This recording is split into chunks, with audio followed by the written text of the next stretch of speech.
Hello and welcome to Don't Feed the Geeks, presented by the Long Island Comic Guys, the masters of the geeky verse. Well, welcome back and happy holidays, geek freaks. This is going to be our last official podcast episode of 2020. It's been a trying year. It's been a long year, but we're all here. I'm TC, joined as always by JJ. Hey, what up? And Toy Story. What's up? We're very excited today. We have a special guest today. We have one of our good friends, Billy Tucci. He's going to be joining us. He's going to be talking about some of the creator-owned Kickstarter, well, not Kickstarter, sorry, Indiegogo and creator-owned properties that he's launching right now. But before we do that, our end segment today is going to be a fun one. I think everybody really enjoyed today's ending segment. We're going to close out with a special review of a great holiday classic. Don't say what it is. Star Wars okay. Holiday special. Don't say what it is. No, you do it. It's okay. You should have told me earlier. The greatest modern masterpiece of our time. It was something. We'll talk later. All right, we'll circle back to that at the end of the episode, so make sure you hang around until then. But for now, I'm going to turn it over to Toy Story for the Geek Beat. Let's do it. So we have to mention the Disney's Investors Day that about a week and a half ago they had. It was about a 4-hour event. They announced a ton of new stuff. From Disney, Marvel, Star Wars, everything. We did a separate video, a Geek Beat special report, if you will, on that. So if you guys want to hear about all the 30,000 announcements that they made in that sector, please go to our YouTube channel and check it out. It's a lot of stuff, and it looks really cool. We gave you our very humble, well, not so humble opinions on all the projects. I think we pretty much covered everything we could. Yeah, we did. We really did. So, there's just a few non-Marvel or Star Wars ones that we were going to mention here today, though, since we didn't get to those. And I didn't know any of these, so this is cool. Oh, yeah. Awesome. So first up, we got The Little Mermaid, which I'm assuming is a live-action remake. Correct? Yeah, so I think this is one of the few that we're going to talk about now that are going to be theatrical releases and not Disney Plus. Mm-hmm. I marked a couple of these DP, and those are all the ones that are going to be on Disney Plus. But I think this one is not. I'm not familiar with a lot of people in the cast. It looks like a lot of younger people. I do think King Triton was somebody I was familiar with, but now I don't have my notes in front of me. This has been on the project plan for like years with them. And I know, has it? Oh my god! I'm pretty sure every animated movie is at this point. I'm gonna say they were talking about this for like 5 years ago. They started because then I heard they were going to change it to having an African American Little Mermaid. Yeah, and I think it was a lot of back and forth. A non-redhead they were going to do. To be honest, because I'm a huge Little Mermaid fan. It's one of my favorite Disney cartoons. My wife and my sister too. I've always been obsessed with this cartoon, and I love the music to it. It's one of my favorites. So I've kissed the girl. So I'm excited to see this. I want to see it. So the names that I am familiar with. So Melissa McCarthy is going to be Ursula. Javier Bardem is going to be King Triton. So that's the name I knew. And then a lot of your fellow Baysider Aquafina is going to be Scuttle. Dude, I love her. That's really cool, actually. Yeah. So Ariel is being played by Halle Bailey. I'm not familiar with her. I think she's a relative newcomer. I think she's been in some. I think she might be a singer, actually. I don't know. I don't want to say stuff about what I don't know. They're going to need a singer. They're going to need a singer for this. Oh yeah, I think they're. I have a picture somewhere with Aquafina from like 6 years ago at Flushing Town Hall when she did a free concert before she did anything. You should post that on Don't Feed the Geeks. I have to find it. She's everywhere now. She's going to be in one of the Marvel movies too. Yeah, she's going to be in Shang-Chi. Yeah. It's crazy. Right. Yeah. So we got that. We got Chippendale, right? Next, Chippendale Rescue Rangers. Yes. Are you aware of this show, Matt? Did you ever watch it? No. It's fantastic. So it was part of that Disney block of like stuff. Like it was in like the DuckTales era, like Darkwing Duck kind of era. And this one apparently is going to be a hybrid. I'm assuming Chip and Dale are going to be animated, but I believe they're going to be voiced by John Mulaney and Andy Samberg. I'm assuming Andy Samberg is probably going to be Dale, and John Mulaney is going to be Chip. Yeah. I don't know if you're familiar with them. They're in SNL. I think John Mulaney was a writer. Andy Samberg, of course. I've seen his stand-up, John Mulaney. Yeah, he has pretty good stand-up too. And Andy Samberg's on that cop show too, right? Brooklyn Nine-Nine. Amazing. Everybody should watch it if they don't. Yeah, I've been meaning to get around to it. It's one of the funniest things I've seen in a while. These type of shows never really worked. You know, I don't know. The hybrid live action and animation, those, yeah. I mean, the last one that I really enjoyed was Who Framed Roger Rabbit. And that was the great one. Yep. Yeah. Yep. All right. Next up, we got Pinocchio, starring Tom Hanks and directed by Robert Zemeckis. This looks interesting. Yeah, that's the only part I think we missed because we did mention that in the Disney Investor Day special report, but I didn't realize that Zemeckis was going to be directing it. That's awesome. Pretty interesting. Yeah, totally. Then we got Peter Pan and Wendy, also on Disney Plus, starring Jude Law as Captain Hook. I'm actually really sorry. Sorry, go ahead. And Yara Shahidi, I hope I pronounced that right, as Tinkerbell. Yeah, I think she's part of the family on Blackish, and she's on the spinoff that they did, Grownish, as well. Oh, okay.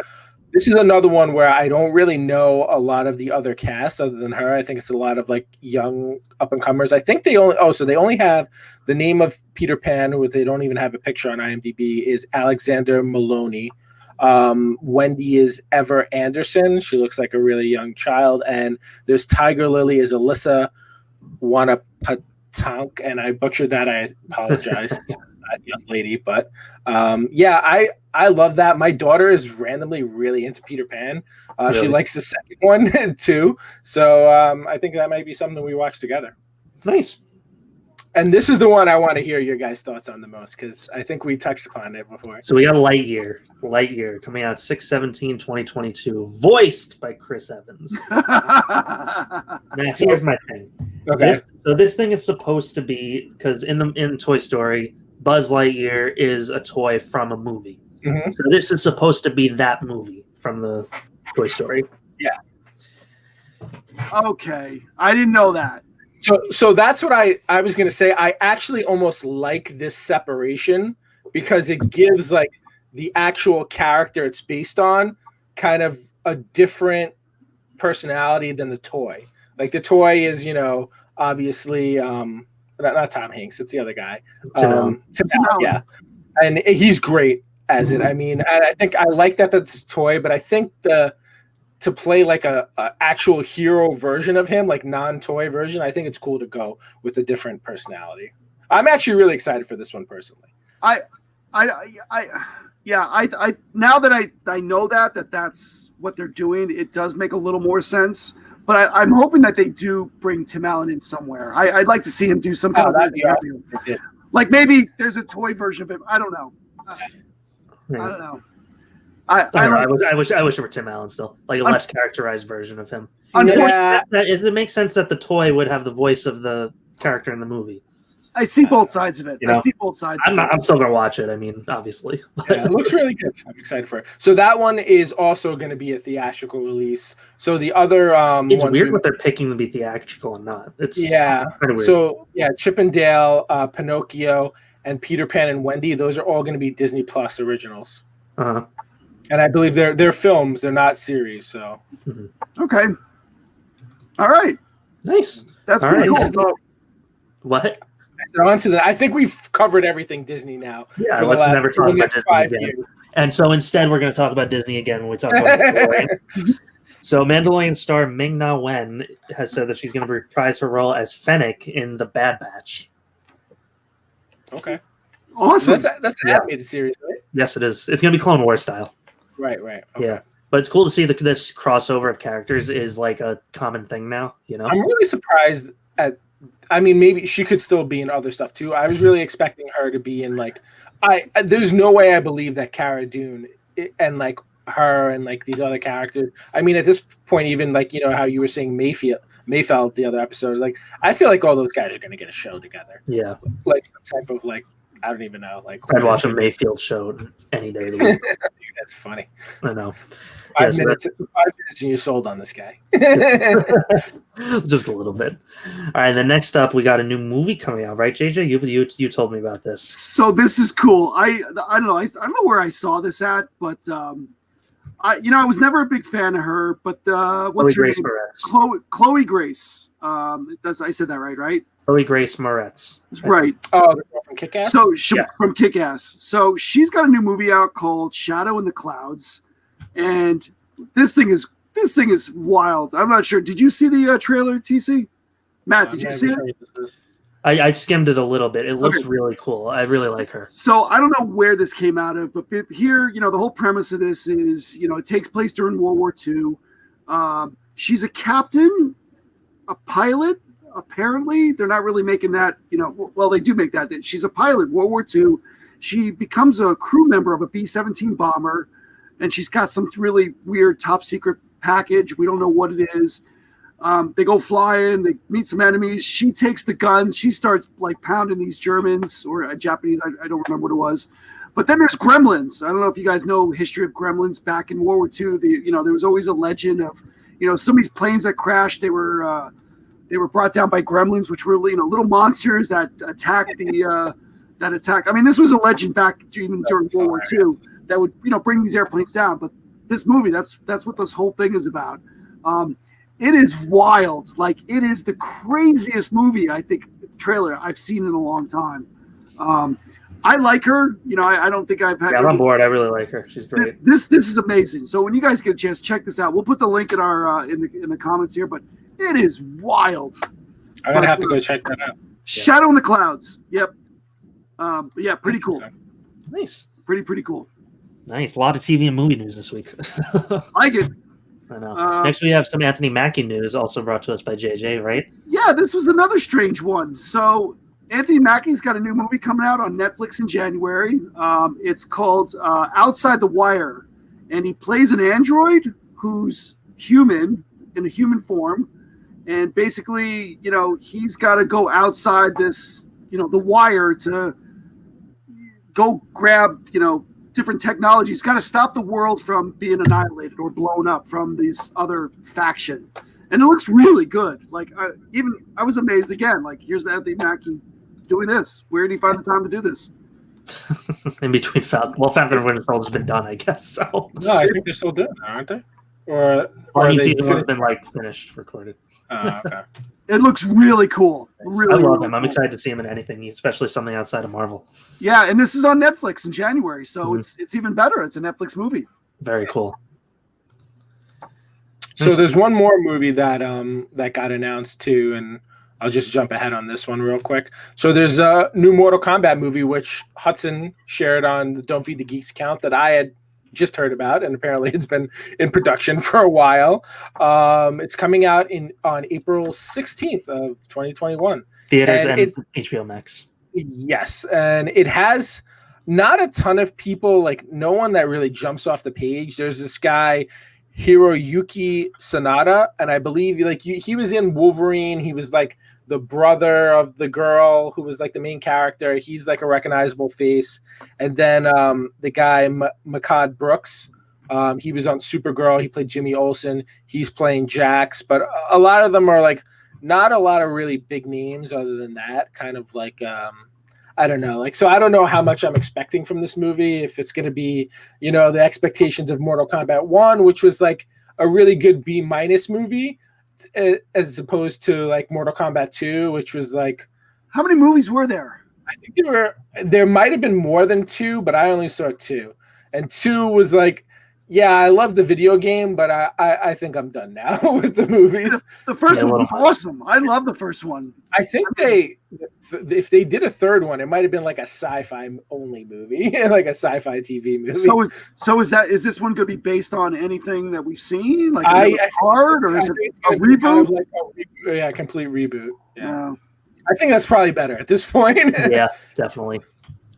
All right. But then let's go into this one that we just skipped over. I wanted to keep the movies together. Yeah, so. JJ, talk about this crowdfunders thing. So this is crazy. So I guess I missed out on this. I didn't realize this, but Hasbro did a crowdfunding event where people can pre-order the Razor Crest toy. Now this thing is huge. It's supposed to be the 1/6 scale. So they got the Black Series. I think that's 1/6, right? A Lego or no? No. This is a full toy, a big toy. Hasbro. So this thing was rated for $350 for this thing. And it came with, the Mandalorian. It came with the Baby Yoda and this big giant ship. But the problem is, so they got 28,000 people that bought this thing. Well, they capped it. That was it. So I guess it went on for a day or two, and they only had, and you could only buy this thing during that time frame. And once the time frame was gone, you couldn't buy it anymore. These things now are selling anywhere from between $600 to $2,000 or $3,000 on eBay now. Pretty big jump. But the problem, though, so this happened before episode, whatever the episode was, where the Razor Crest got destroyed. So now these people are a little annoyed that there is no more Razor Crest, and now they've got this ship on pre-order that means nothing. So have we talked about that episode yet? We did not. When I put this on the sheet, I'm like, we didn't talk about this episode. Okay.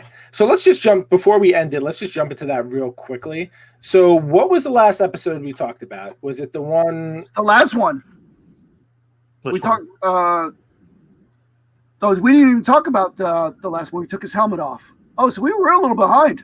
Yeah. So I think we're two episodes behind. Two episodes behind. Because we've only talked about the Jedi episode, Yep. right? Yep. Yeah. We didn't talk about the 2 Boba Fett episodes. Yeah. Correct. Right. Okay. All right. So yeah, there was 2 Boba Fett episodes.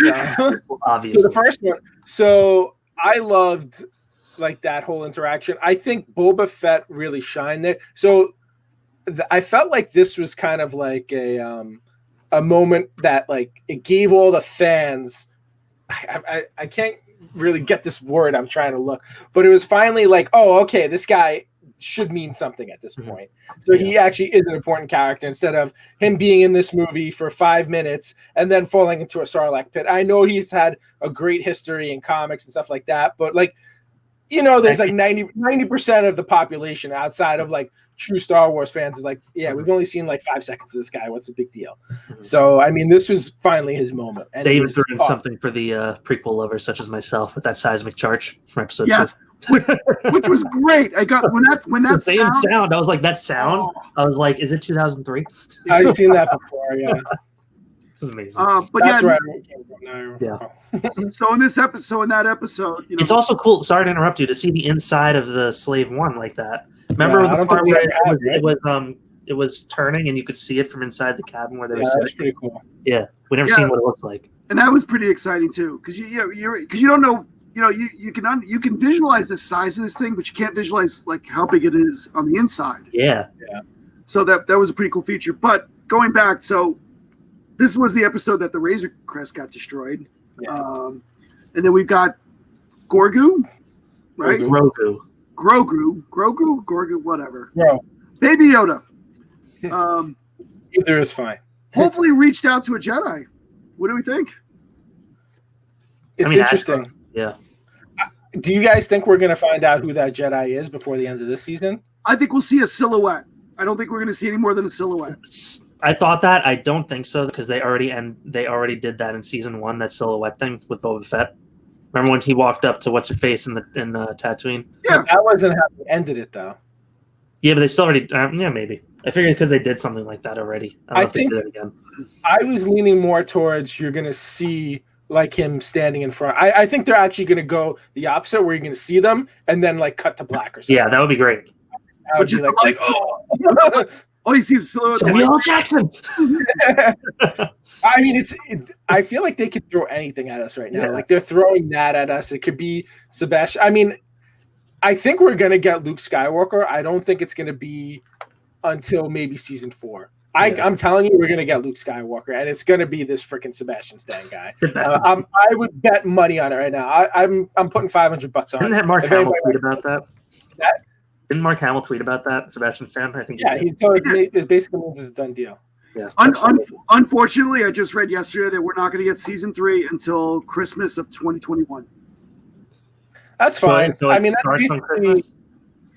Christmas time frame. Okay. So it's almost over, though, right? Is there 2 more episodes? 1. This week's the last. One more, and then we're getting a special 1 hour on Christmas Day. Like a behind the scenes.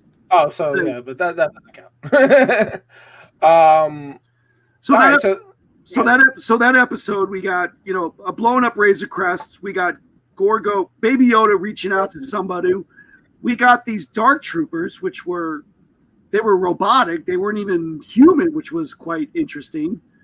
And at the tail end of that, we've got. Did we get the look of? We got the Black Saber again, which was pretty interesting. Yeah.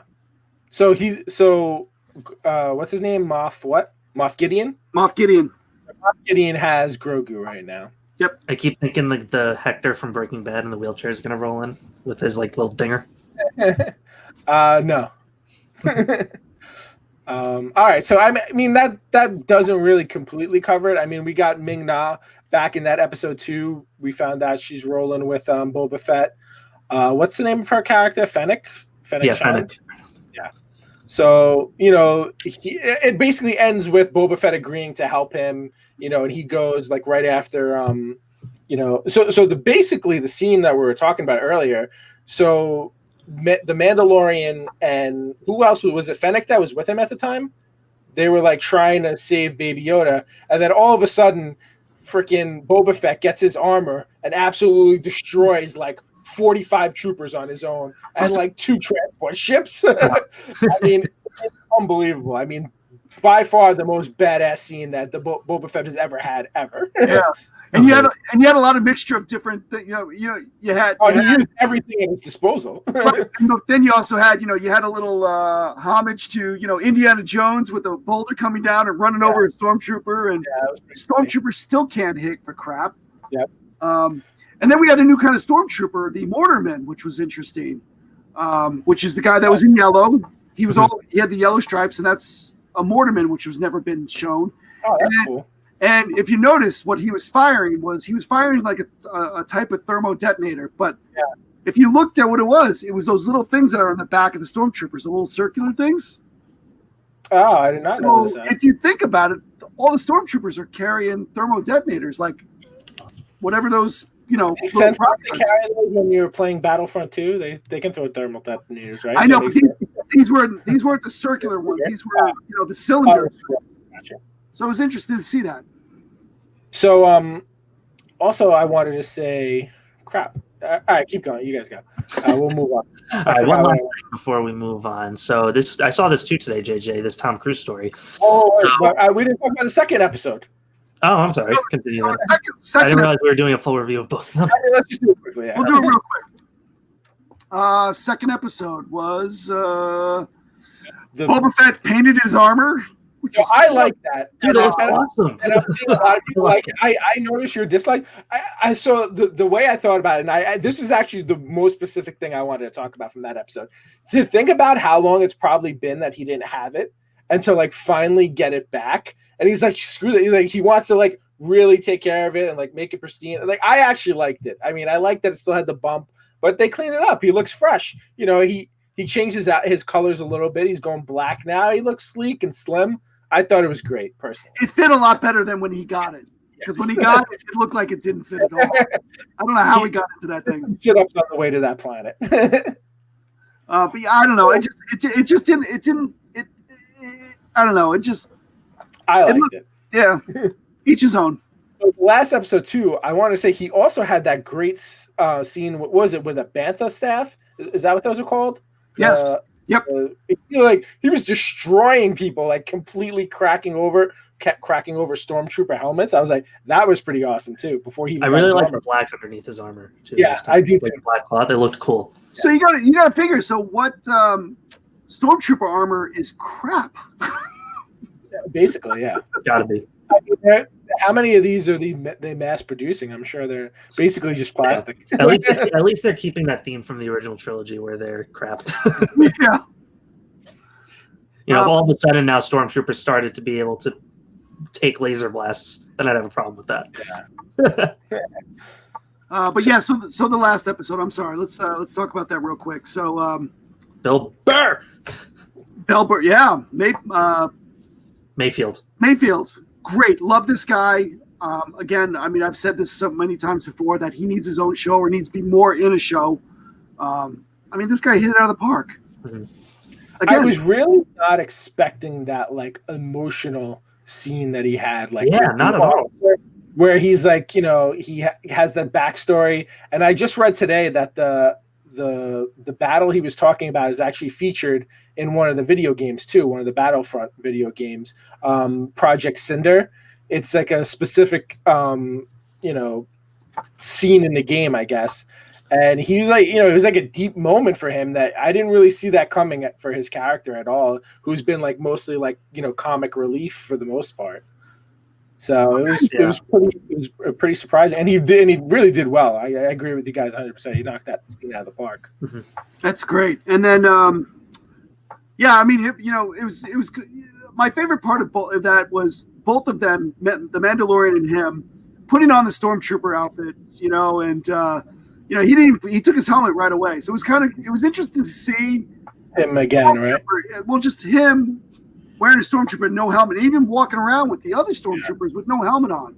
I thought that was a little weird. It was. So I read something too, and this is another thing that I didn't notice when we were watching, that if you notice, and this is a credit to him, when he was in character, he still moved like his head and his body like he was wearing a helmet. So even when he turned, like he didn't like look side eye. He's like, it makes sense for a person who's used to wearing a helmet the whole life. So like as he's looking at somebody, he's tilting his whole head to look. He's not just like changing his gaze to another end. So like I thought that was really cool. And it's like I felt as uncomfortable for him during those scenes, because you could tell too like how he's so uncomfortable not wearing the helmet. And I was just like, I felt that it worked so well. I got it. So I think it was really well done. That scene. I don't like seeing him that much, but when they do it that well, I think it's great. Yep, that's cool. And I like all the Stormtroopers saluting as they go by. Yeah, that was cool. I mean, it's interesting. I want to see more from the perspective of the Empire, because we don't really see just like how Clone Wars showed us a lot about the clones. Like it would really be cool to see like the Stormtroopers and the officers and stuff, from that perspective. And maybe we'll get the opportunity to see that, with Mayfeld. Maybe there's other guys like that who are in the Empire who, feel the same way. They're just like, hey, I'm here. We're like, I kind of can't get away. I don't have a better option type deal. And it is very interesting. But so the best part of that episode, honestly, in my opinion, is the message that he sends to Moff Gideon. He basically regurgitates his message to him at the end of season 1. Yeah. He's like, he's more important to me than you can ever imagine and stuff like that. I was like, oof. I can't wait till that last episode. It's going to be amazing. I hope. Oh, go ahead. No, go ahead. No, go ahead. Go ahead. No, I was going to say, I hope we get an end to like that, a resolution to that issue that they meet up. I hope it doesn't like linger on until next season that he doesn't get Grogu back. Yeah. Because I can't do 3 episodes without him and Grogu together. I know. And if you notice, Grogu wasn't in this episode. It was the first episode. Not at all, yeah. Not in it. So it was interesting. I mean, and another thing, the awesome, the second to last episode again, where he's like throwing him around in the room. And at this point, like you guys have just watched the last episode, so we're recording a little behind here. So this is like what, Thursday? I don't even know. Wednesday, new comic book day. Who knows? But it was really awesome seeing him like throw 2 stormtroopers around with his force powers and on the Imperial starship. Imperial starship. All right. So the last piece of news, not Star Wars related. This is pretty cool. Matt, you want to read it off? Yeah. So Tom Cruise, apparently, I saw this today. He got So they're in the middle of filming Mission Impossible 7 right now. Yeah.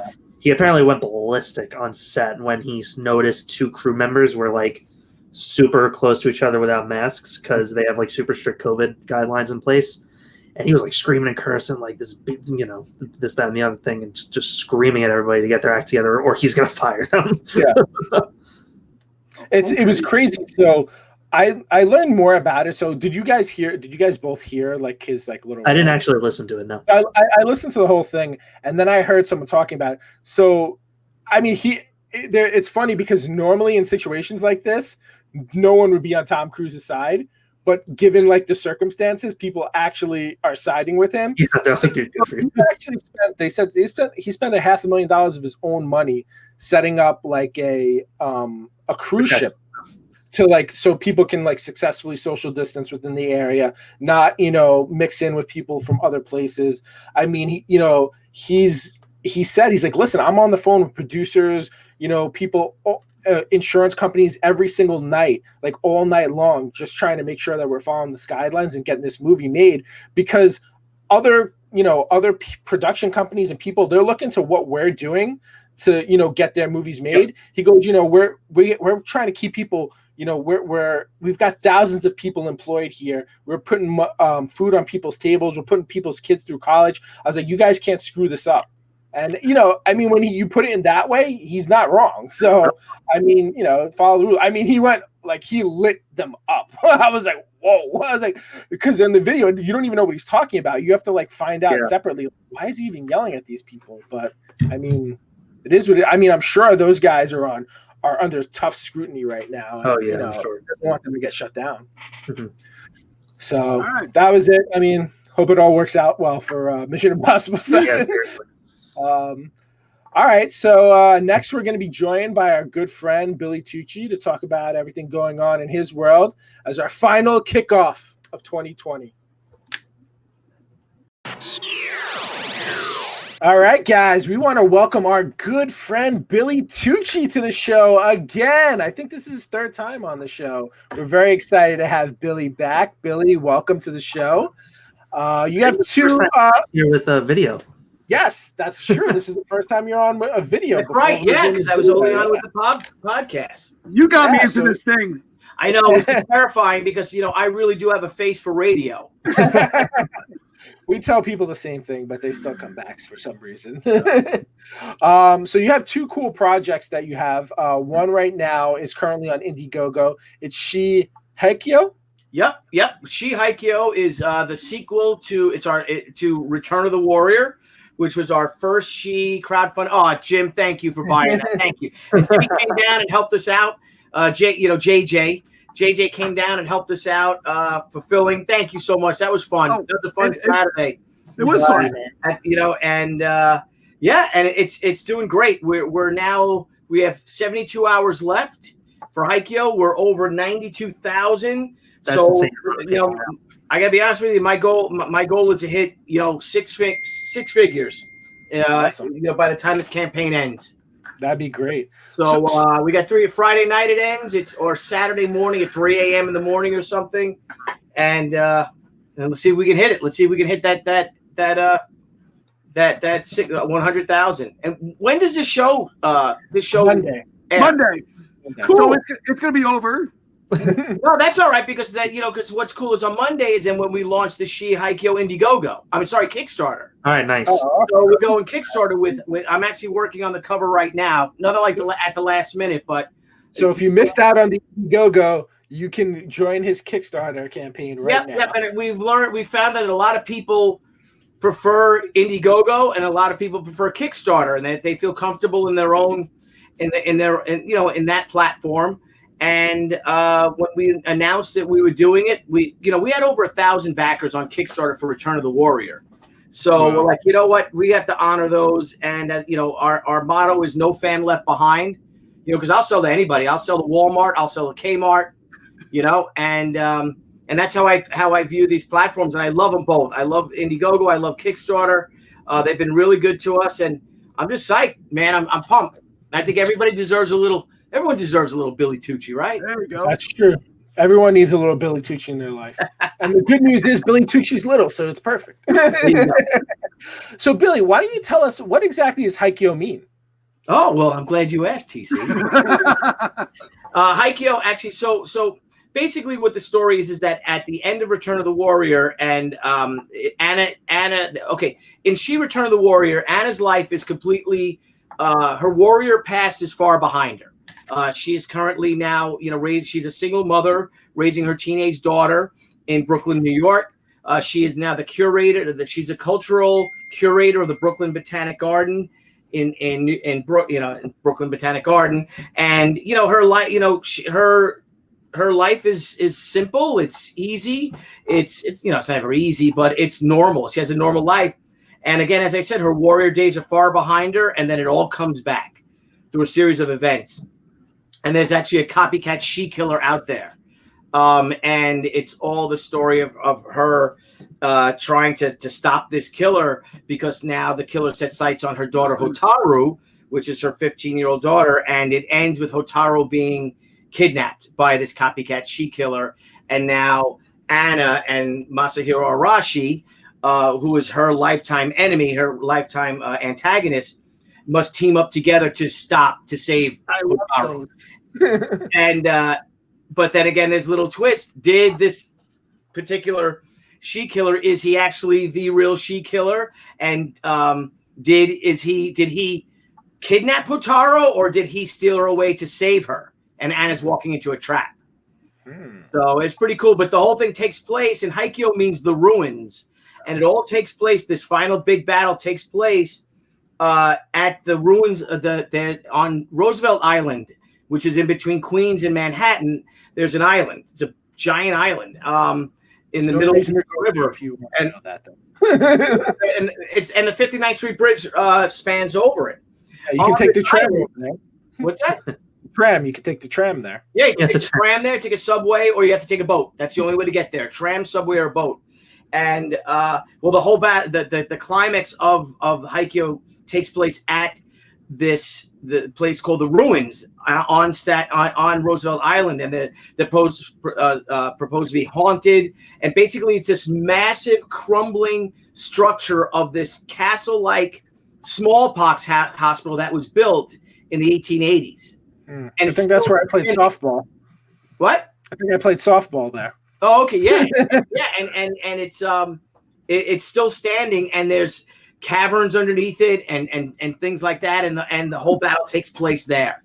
So it's pretty cool. And this so-called she copycat killer has the place has his lair beneath the ruins, and it's all these catacombs, these ancient catacombs that are all supposed to be haunted and all, and it's illuminated by thousands of Japanese lanterns.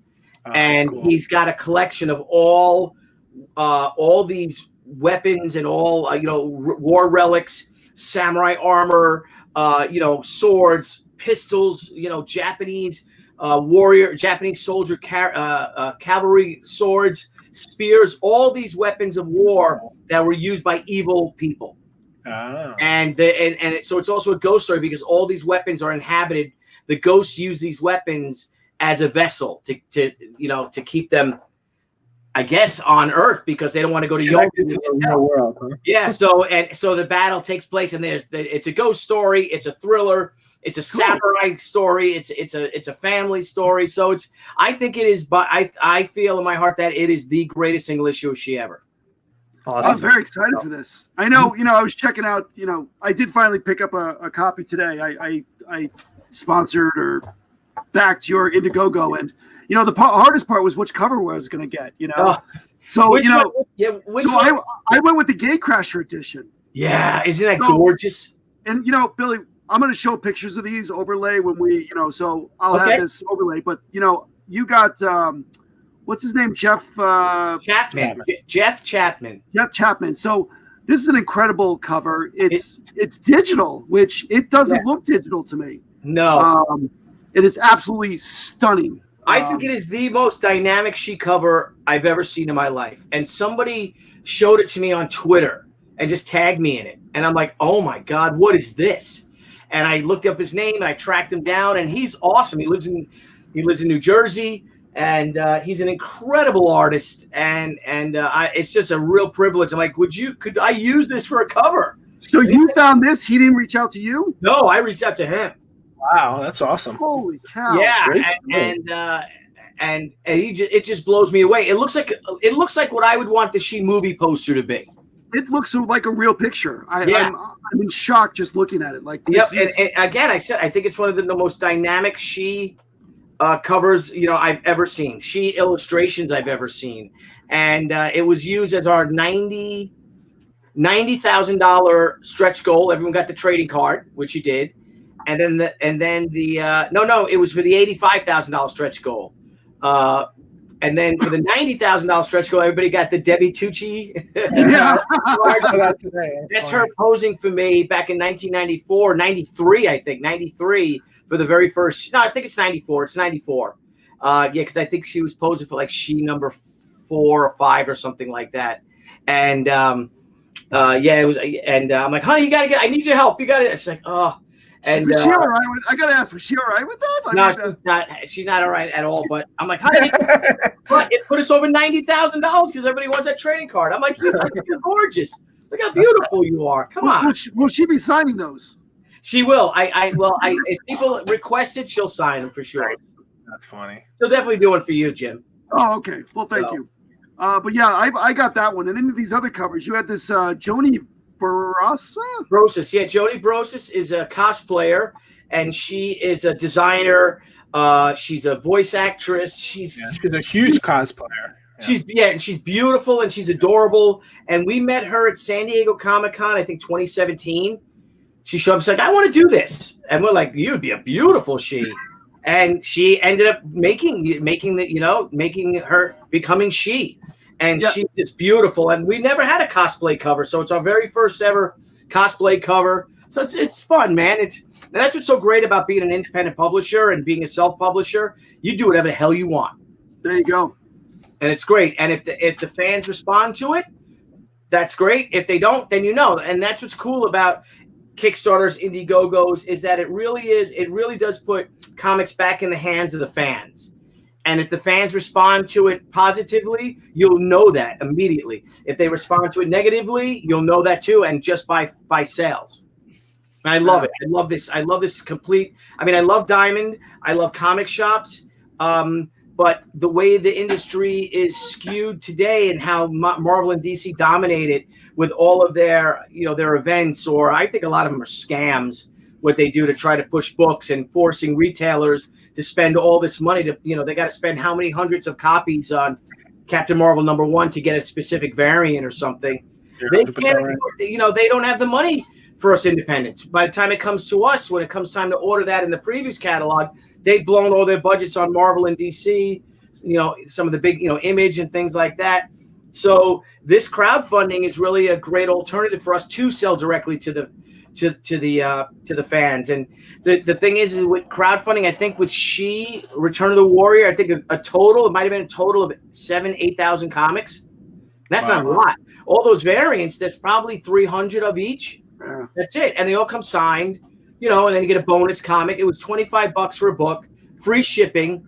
And then you get a 56-page book with a exclusive, what is it? I think there's only 2,000 of these, a She-Way the Warrior, anniversary edition. And they're both signed. And then you had stickers, trading cards, patches, all kinds of stuff, fun stuff of prints. We threw all that in there for everybody. It's just kind of a fun thing. That's great. I love it. I mean, these other covers are fantastic. The one that stuck out most, your ash can. Yeah. I love that. Lately I've been on a Michael Turner kick, and that's what I see when I see that. I mean, I love Michael Turner. Yeah, I have it right here. And what's cool about the ash can, if I may pitch my thing or promote stuff, I got this lighter because I was drawing. I'm always drawing. I got to get my stuff going. But if I go here, I probably might even be better if you see it with the light. Let me see. Nah, probably not. Nah. All right. So basically, here's the ash can. Oh, I love it. And it's 24 pages. But what it has is it's got the original Stephen Parris's original script. Then it's got roughs, a page of roughs, and then it's got the final pencils. Nice. So it's cool. It's page 6, so you see how it goes. It's really organic, and it's the comic in its rawest form. Right. Okay. I love it. It's fun. Yeah, it's great. They're limited edition too, and it's an ash can. So it's kind of fun, kind of cool. Yeah, that's cool. I'm a big fan of that. And then you've got a couple covers, and then you got Maria Laura, which is a nice cover. Yep, Maria Laura is one of the artists on Miss Fury. She graced us with a cover. She's just astonishing, and now she's just taken off. She's doing Wonder Woman, and we're just very lucky to have her on Miss Fury. And she's amazing. She's just amazing. She's and she did it over the summer for us, and it's just gorgeous. This image of Anna and her daughter in like quiet repose, and this beautiful Japanese garden with a temple up there. And I just fell in love with it. And then another thing we're doing is the first ever She glow in the dark cover. Yes. Ooh. Yeah, I love glow in the dark, and I've always wanted to. She-Way the Warrior #1 was returnable because I had solicited with a glow in the dark cover. I didn't know what I was doing. I'm like, yeah, you need a special cover. I'm like, all right, it'll be a glow in the dark cover. And then I found out that glow in the dark ink in 1993, 94, I don't even know till when, was outlawed in the United States because it came from China and it was toxic.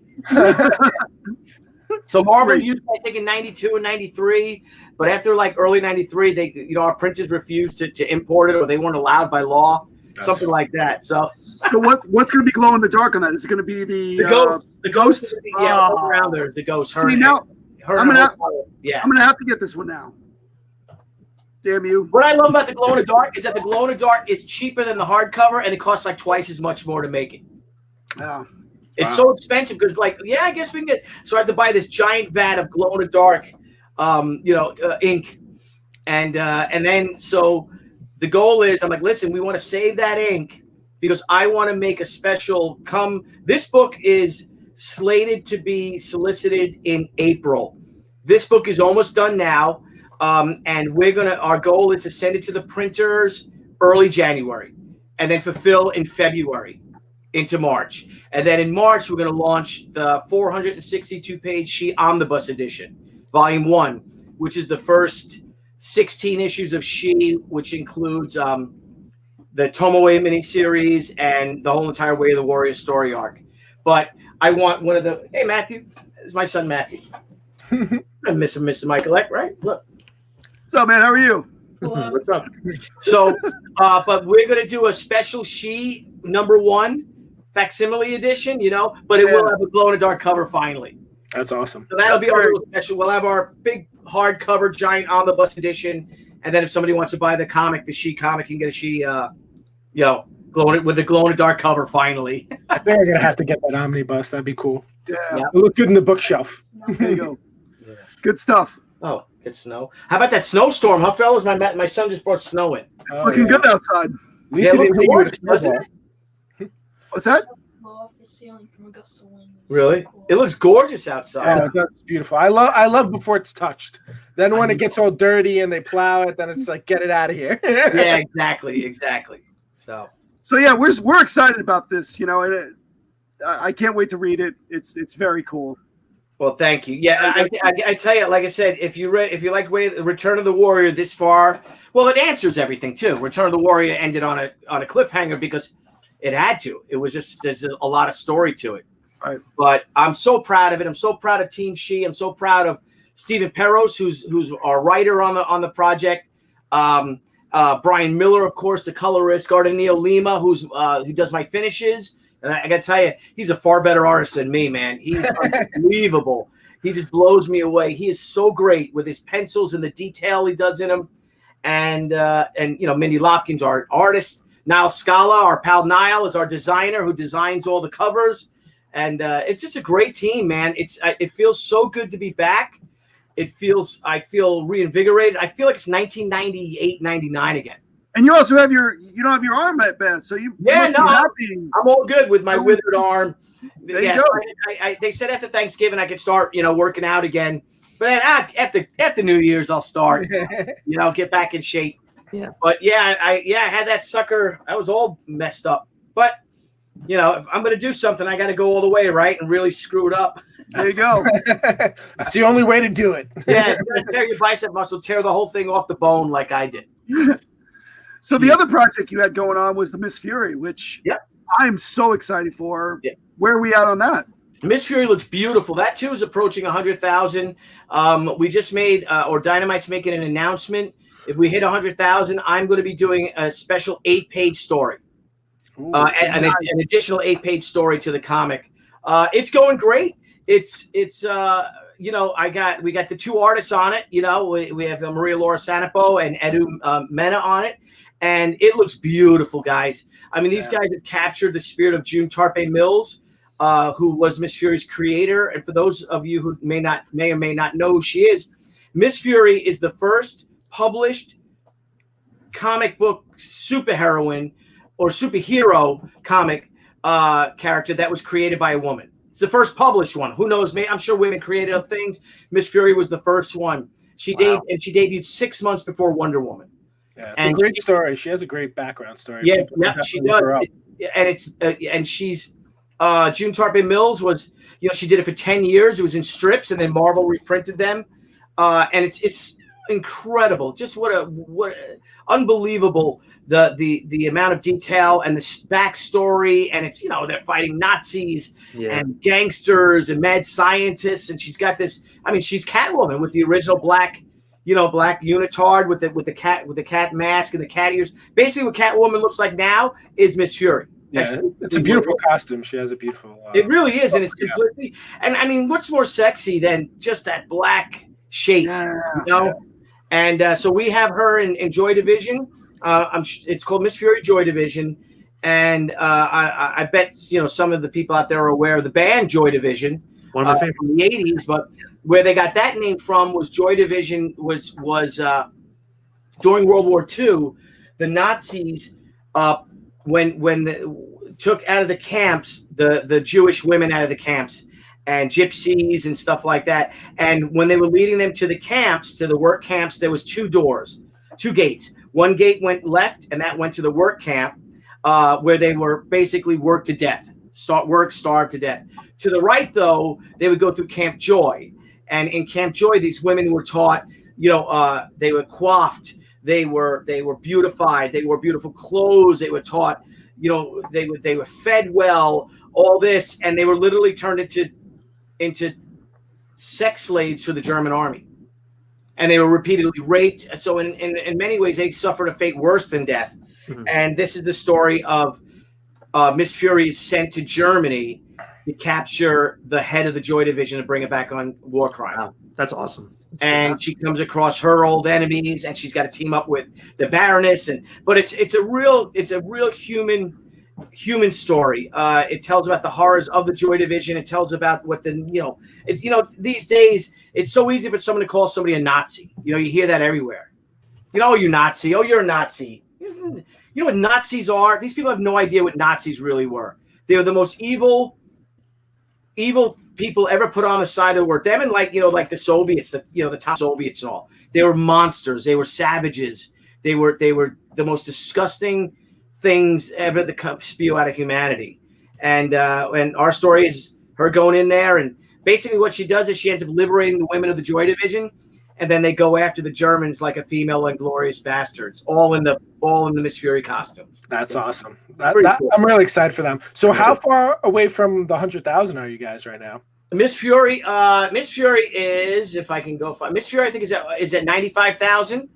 And she, as of right now, as of this recording, we are now at 92,529. Oh my God! All right, so we got to get that up to 100,000. So I got to say, I 8 pages from Billy Tucci. Yeah, I do, and I want to hit that number. I really do. That's awesome. For the first campaign, I didn't care, but now I'm like, no, I want 6 figures, man. 6 figures on this great book. goal. You're close. I think you're gonna get there. It's so I think so. We got 3 days, so hopefully, God's willing, knock on wood. I'm excited. I backed this one. I got one of the original pages, so I'm waiting. So I want to ask you about one. You got what did you get? If you got one of the original or Miss Fury? Miss Fury, the original page. Okay. Yeah. So we got lots coming out in 2021. So we're gonna do after. So our goal, as I was saying earlier, is that all Crusade comic books will be starting in 2021. These books will be completely penciled, inked, colored, and lettered, and formatted, ready for press before we even launch. It's very exciting. I'm so excited. That's the goal. So we start with Haikyo's almost done. Haikyo's, I'd say, 90% done. Now 85% done. It'll be done by the time the Kickstarter ends for sure, and it's going to go right to press. Yeah. Then again in March we have our 462-page She Omnibus Edition Volume 1. Then in May, my pal J.C. Vaughn, if you guys know J.C. Vaughn, and I will be bringing together She Gatecrasher, which is a real love letter to the comics industry, and it's all about the history of comics and about creator-owned comics and creator rights and she is literally trapped in time where she has to go from 1938 to the present, and she's trying to get her way back. And she's going to come across some of the greatest comic book characters you've ever seen in your life. What I want this to be is the destroy all monsters of comic books. I want everyone in there. All in favors of friends. It's going to be a lot of fun. It's going to be a lot of fun. That's cool.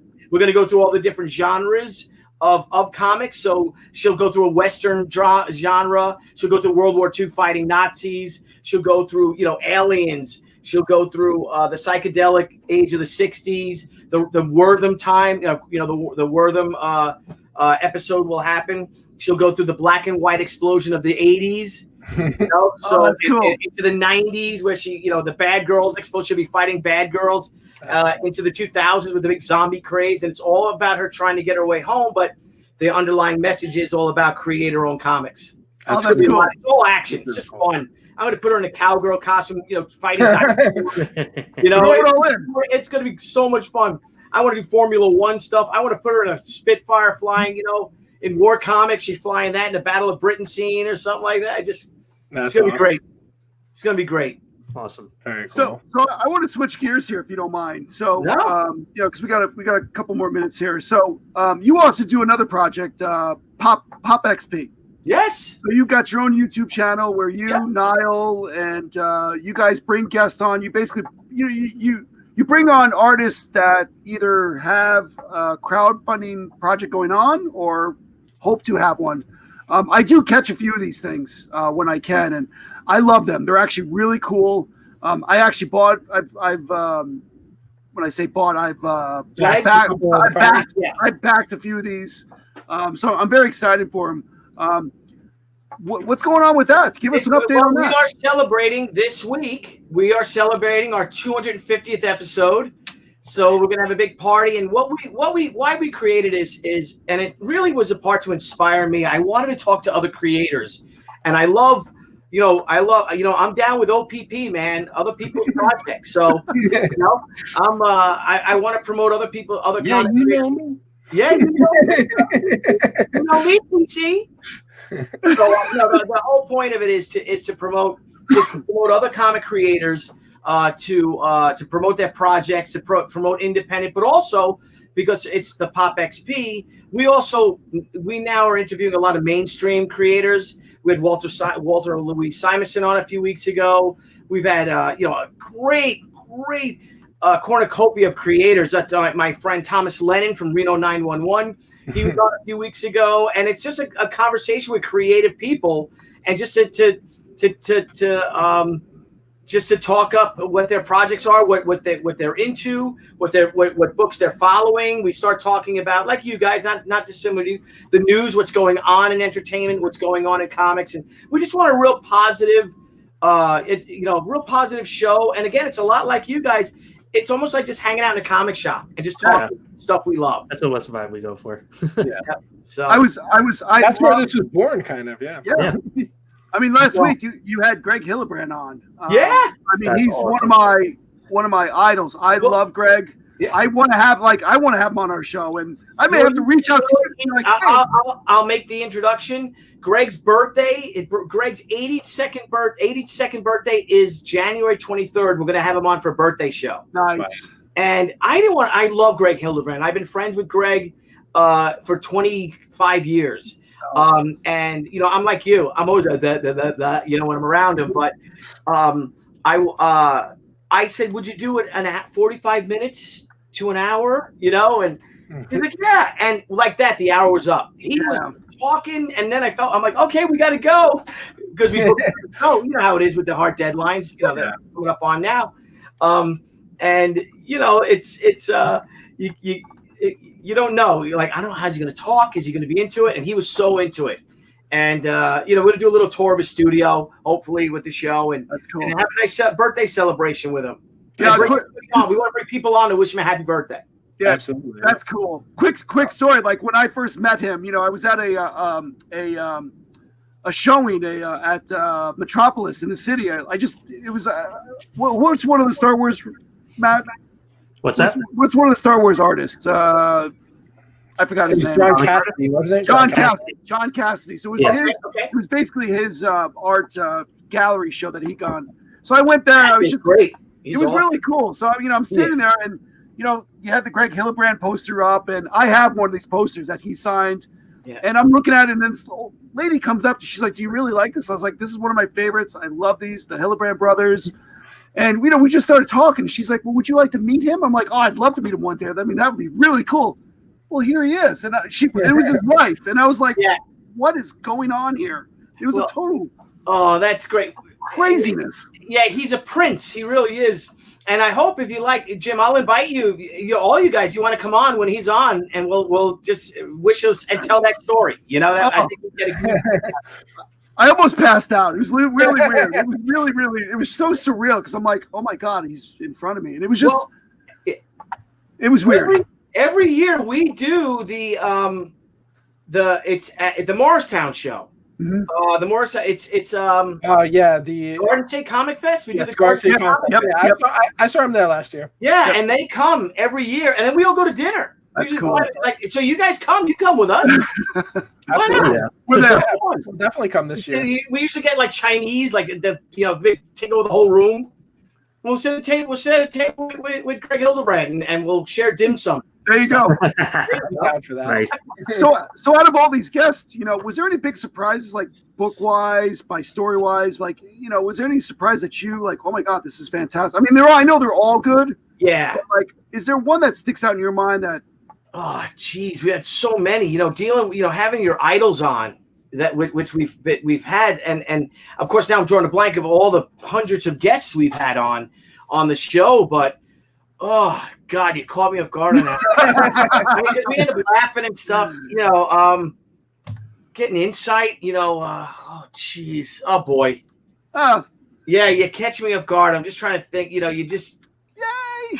I know, I was like, and of course when we get off the air, I'm gonna think of them. Of course. But it's just been great. It's been a wonderful, positive experience. Brian Polito, I think, was our first guest. And he's on the line. Yeah, he's great, and he just, does the whole thing. And Brian and calling in favors all of my friends, Jimmy Palmiotti, Ethan Van Sciver. But man, we've got giants, huge guys on the show. Danny Fingeroff, Marv Wolfman was great. Oh, that's right. Marv Wolfman stories, and you're like Marv Wolfman, and he's just telling, it's like what? So that was a great one having him on. Danny Fingeroff, who did the biography of Stan Lee and telling stories of Stan Lee, and I have his book here. I have the book right here. The author of A Marvelous Life and talking Stan Lee stories. And then I might have brought up the story when you blew us off, Jim, when you could have presented Stan Lee with all those military honors, but you and Leo had something better to do, I guess, that night. I think we probably did. Typical Jim. Stupid. I regret it. So it was great. He loved it. He was crying. It was amazing. And he died 2 years to the day after that. Yeah. I didn't realize that. But what a night he was on that night. He was 93, 94, 95. I don't even remember how old he was. And he was on, and he was crying. He couldn't believe it. It was great. That's one of the career highlights for me, for sure. That's great. That's gotta be a great moment. Who do you so on the opposite direction, like who do you want to have on your show? Like if you could have one, did I throw you off guard on that one too? No. Well, okay. So I had, Kevin Eastman was on. Yeah. But this someone I really want on the show. All right, I know this. I'd love to have Todd McFarlane on. Yeah. We had Eric Larson and Mark Silvestri, and they were great. I'd love to have Todd on, but man, who I'd really, really like of anyone. In all honesty, that's it. I would love to have Gerard Way on from My Chemical Romance, from Doom Patrol, from Umbrella Academy, because I am a huge My Chemical Romance fan. I'm an FCR head, and I'm afraid I'd geek out. I ran by our booth one time at San Diego, That's awesome. He's like, I'm like, that's Gerard Way, and I didn't want to chase him. But I would love to have Gerard Way on and talk about his, not talk about his music career, but talk about his comics. Oh, absolutely. I think he's a genius. And I think the Black Parade is the greatest album of the 21st century. So, Very Awesome. cool. which isn't hard to say, I guess, now, right? Because all the crappy music. Yeah, seriously. Dude, all my music behind me is from like the 70s and 80s. Get it? Yeah. Toy Story gets it. Toy Story. Well, he was born in '95, Billy. That's why. Yeah. I should have been born in 65 or something. As far as I know, music stopped in '89. Yeah, I'd say give it up to like 92 or something, maybe. But 89. I like that you're saying 89. Some good U2 albums came out after the Pearl Jam. They came out with some pretty good stuff. 90. Yep, absolutely. Still there. There you go. Oh, nice. There you go. What's his name? Vanilla Ice. I was telling a Toy Story about it. I was like, oh, you know the Go Ninja Go, right? He goes, what? I was like, you don't know Go Ninja Go? I was like, the secret of the ooze, man. All right. Ourselves, Billy. This was awesome. We're really excited about these. Maybe we're super excited about stuff we didn't even talk about coming out. Well, we'd love to have the Don't Feed the Geeks guys on Pop XP. We'd love to have you guys on to talk about your channel and the podcast. You still do the podcast too, right? You do it both? Yeah. So this will released on podcast as well as YouTube, so people can either listen or watch, whichever they prefer. Outstanding. Yeah. Try to cover all bases like you. Yeah, I hear you. And we'll have a good old time. Awesome. We're looking at over the holidays. I don't know. Are you guys going to have your Christmas party this year? No. We postponed this year. Yeah, it was hard. My wife shut down having people here, so that was the original plan, right? We were going to do it at the comic shop, but then some people didn't want to go, so we're like, you know what? We'll just cancel this year. We'll have twice as big of one next year. Yeah, absolutely. Well, we're going to have some holiday parties virtual on the Pop XP if you guys want to join us. Awesome. Yeah, we'll definitely pop into that. So there. Get some eggnog and or some wine or some scotch or something, and we'll already gone through 2 cartons of that. We'll just tell stories. We'll just talk about anything. We'll talk about Mandalorian. Oh hell yeah. Let's just talk stuff. I think it'd be great.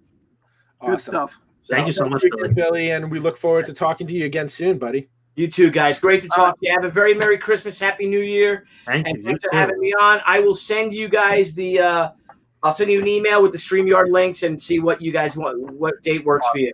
Thank you. And you guys will pop on for our 250th episode. Absolutely. We'd love that, man. Thank you, boys. Thank you. Thanks, Billy. Bye-bye.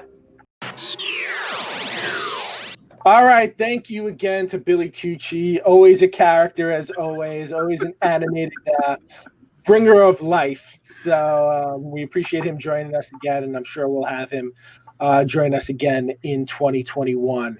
But before we finally put 2020 to bed, we figured there was really only one holiday special that could end 2020. And I'll be honest, this is the first time I saw it. I don't know about you guys. Yep. We chose the Star Wars Holiday Special to review for you guys. We did this for you. It's on YouTube if anybody ever wants to watch it. You can watch a real good copy that Lucasfilm will not take it down, because if they took it down, then they'd have to claim responsibility for it. So before we start talking about this, how did this even get made? Like, did Lucas okay this? I looked up the credit. I don't know if he must have okayed it. I did see his name in the credits. Right? I looked up the credits. His name isn't there anywhere. Yeah. Not director, not writer, not anything. So it's something. Who wants to start? There's a story. So there's a story about this, that he tried to have every tape that he could find destroyed because he hated it so much. And years later, he wanted Carrie Fisher to do some voiceover work for him, and she only agreed to do it if he would give her a copy of the thing on tape. So he gave it to her, and she said, she was like, I would show it to people whenever I had them over for a party at the end of the night so that they would just leave. I just put the screen it for everybody. I gotta say, she looked fantastic in it. That was the best she looked in any of the movies. She looked beautiful. I think they overdid it with the makeup on her. So let's back this up. This is only a year, like almost maybe less than a year. Right. It's less than a year after Star Wars came out. So who wants to give a synopsis quickly on what this is about? Dude, I don't. So JJ.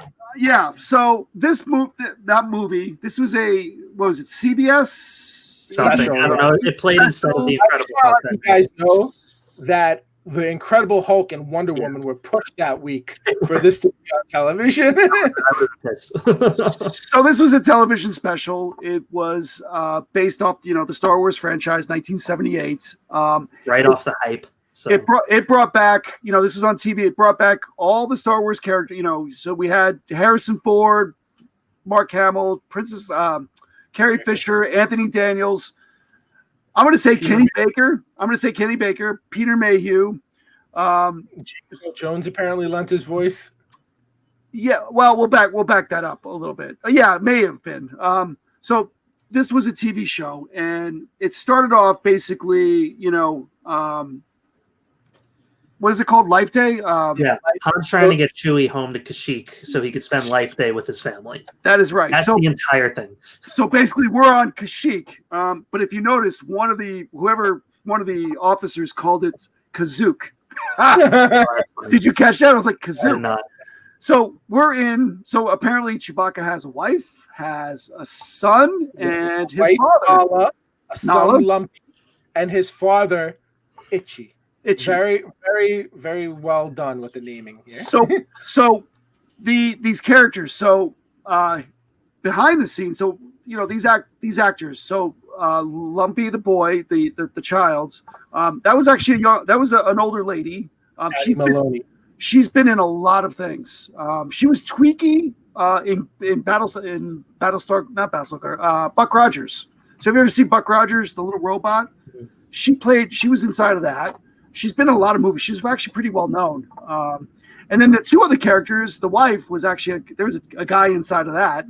I forgot what his name is, but again, these are real well-established actors and actresses that played inside of Chewbacca. But yeah, Kashyyyk. We were in the home of Chewbacca, very modern for 1978. Very 70s looking home. We had an actual kitchen, just like you would have in your own home. We had a living room like you would have. Shag carpets. It was pots and pans. Like it was very. It looked like the Brady Bunch house. So basically, this whole thing was, Chewie's trying to get home. With Han Solo, and the Empire shows up. They do all their garbage stuff, and we got little shorts. We had B. Arthur singing a song. Jefferson Airplane. I did not expect that B. Arthur thing. I was like, what is going on right now? Jefferson Airplane, and then I'm not sure what the other lady was. A very, very uncomfortable. Yes, her name was Dehan Carroll. Right. Dina? She's a very famous actress. She sucks as a singer. It was a real weird scene. It was like almost semi-pornographic. Like I was like, yeah, I was very uncomfortable sitting here. Yeah, I was like, it was one of those WTF moments. Going, what is he doing there? And it was very sexual.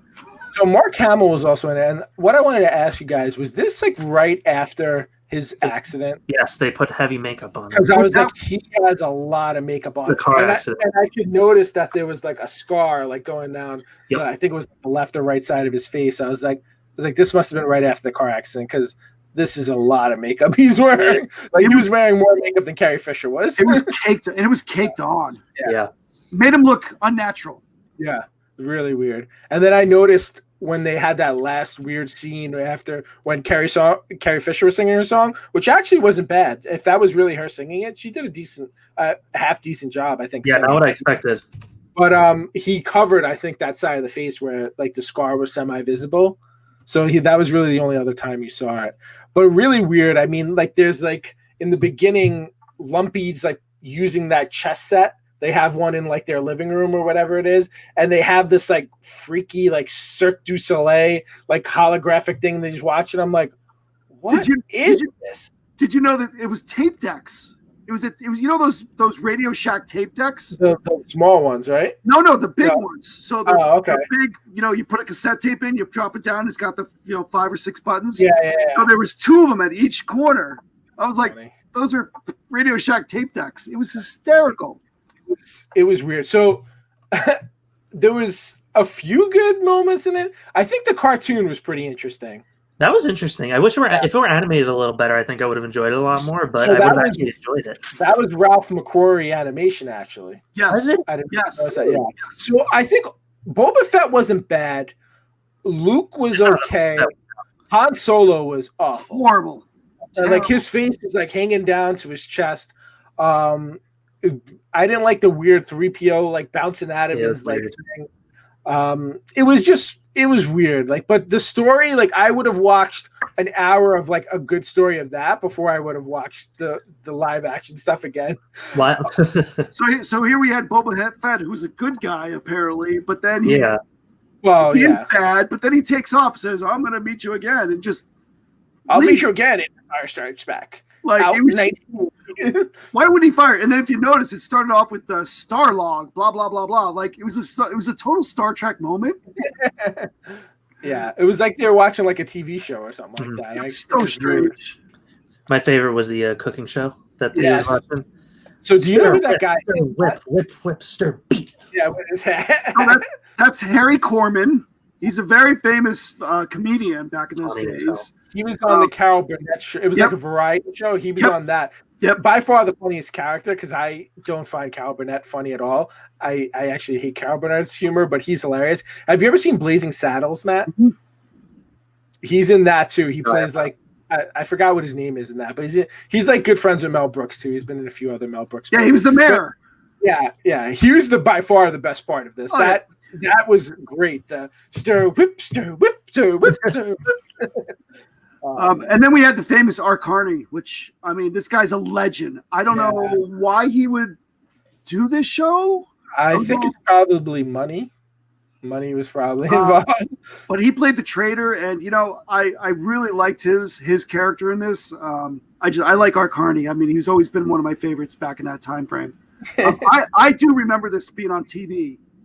I saw this when it came out. I don't think I watched the whole thing, but I do remember this television show. You would have deserved an award if you watched the whole thing as like, oh no. Yeah. But, you know, it's so funny when when we're in his shop and he's talking to the Empire guy, he's like, listen, I've got these mini aquariums. You could take a picture. And I'm like, it was so earthy, you know? Yeah. Yes. It was. I mean, I think that's what happened with this. I think that was one of the biggest drawbacks was they didn't make it they didn't make it Star Wars at all. No. Yeah, it didn't feel like you were in Star Wars. No. So you know that whole thing, and I felt like it was like a really bad episode of Alf. Yeah. And then I felt horrible when the stormtrooper was wrecking the boys' room. Like they were tearing it up. And then ripping the head off the bantha, like it was just. I was like, "Oh my god, what the hell?" They got theirs. That guy. I do think any Star Wars fan should watch it. Just to watch it. I mean, I'll tell you what. The best part was the Jefferson Starship. I mean, that song "Light in the Sky of Fire." Like, if you like that kind of music, it's great. Like again, that was probably that was a great song. The great part of that, and it was weird just having, an Empire dude sitting there watching. It was just. Listen, this is like what? It was like an hour and a half. Like, 2 hours 37 minutes. Yeah, 2 hours on TV. But if you watch the YouTube video, it's like an hour and 40 minutes. I would say a solid like 4 to 5 minutes was interesting or decent. Yeah. So there was a lot of like in the beginning, especially when you first saw the Chewbacca's family. It was like 25 minutes of nothing happening. And then, so that was the worst part where you have them talking to each other, and it's just like. There's no human there to like say say what they're saying. I was like, this is annoying. And I think that's what may have been the problem with this is the first 11 to 15 minutes was there was no English. The only English you got was on a screen. Yeah. And that was weird because they put regular text on the screen. Well, we had what do you call Wookiees there? It should have been Wookiee or it was just. It was god awful. So I didn't even think to do this. What are we giving our grades? We got to grade this. Oh my gosh, who's gonna go first? JJ, I want your grade first. 1-0. 1-0. Wow. Yeah, it was. Toy Story. There was a lot of uncomfortable moments. NG, no grade. No grade. You guys are terrible. I'm gonna go out on a limb and give it a 1.8. That's funny. NG 118. I think as a Star Wars fan, you owe it to yourself to It's a piece of the history. be tortured through this movie because it's, you can't call yourself a Star Wars fan It's a without conversation piece too. it's like, hey, I did something that made me feel really bad, and like this isn't really that bad of a thing to say. It could be worse. Like, my God. B. Arthur probably, that gave me the 0.5 to make it 1-0. Yeah, I was like, man, she definitely got the offer for Golden Girls right after this. She had the entire cantina. I mean, we had all of them, even some weird big giant mouse that she was cuddling up next to. That was a weird scene. And some dude pouring liquid in his head. Like that was actually random. I was like, what is this? It's an oddball thing, and I've seen a lot of oddball things, but that's up there. But that's all I got to say. You guys, anything? Nope. All right. Well, there was our review. That's 2020. We've got a lot in store for you guys for 2021. We'll probably be doing a special year in review episode for our next episode. Maybe you'll get a new song. Oh, TC might be working on something for all. I'm excited. But just want to let you guys know that we're super appreciative of everyone who listened to us. All you geek freaks out there who comment, who constantly share, who voted for us during the Best of LI 2021 podcast voting ballots. Those are closed now, as officially 12:15. Those closed. We don't have any information yet. Once we do, we'll share it with you guys and let you know. But we just want to say thank you. And if you're not doing so already, please hit that subscribe button. Please give us a thumbs up. Give us some comments. So, stuff you like, stuff you didn't, stuff you want to hear from us. And, you can reach out to us on Instagram at Don't Feed the Geeks podcast and at LI Comic Guys. There you go. You see it on the bottom. We're on Instagram and Facebook. I think we have a Twitter account, but we don't really monitor it, so probably don't message us there. Twitter's awful. Don't do that. And that's it. That's 2020, guys. Hopefully, 2021 is going to be a better one. Hopefully, we're able to go to some cons. Hope share so. some stuff from there. And we're definitely. I think the outlook is hopeful. That's what we're going to say. The outlook is hopeful. Have a happy Life Day. Yes, happy Life Day, guys. But until then, remember, Don't feed the geeks!